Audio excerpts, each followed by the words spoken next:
윤 대통령이 계엄을 선포하기 몇 시간 전에 국무위원들에게 정책 지시 사항이 담긴 종이를 건넸다고 국무위원들이 당시 상황을 구체적으로 진술했습니다. 국무위원들의 만류에도 윤 대통령은 내 판단으로 하는 것이라며 강행했다고 합니다. 박기환 기자입니다. 지난 3일 밤 8시 55분쯤 용산 대통령실에 도착한 조태열 외교부 장관은 당시 집무실에서 윤 대통령이 비상계엄을 선포할 계획이라며 종이 한 장을 건넸다고 밝혔습니다. 외교부가 수행할 계엄 이후 지시사항이 담겼는데 볼 겨를도 없이 만류에 나섰지만 대통령 의지는 확고했다고 전했습니다. 여러 가지 말씀을 하신 게 어저께 담화 내용에서 밝히신 것 같은 비슷한 취지의 내용을 말씀하시면서 이거는 나의 판단에서 하는 거다라는 주장을 굽히지 않으셨습니다.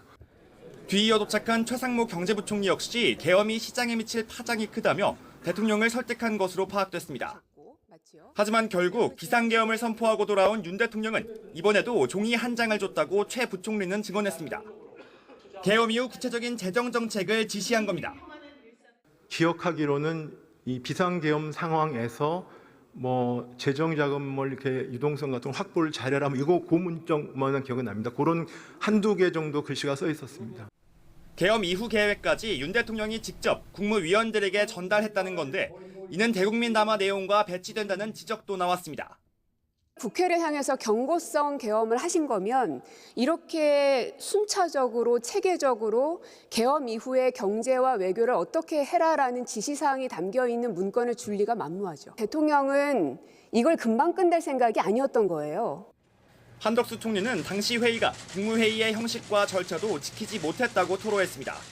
국방부 장관 등이 총리를 거쳐 대통령에 건의해야 하는 계엄 건의 절차 역시 없었다고 시인했습니다.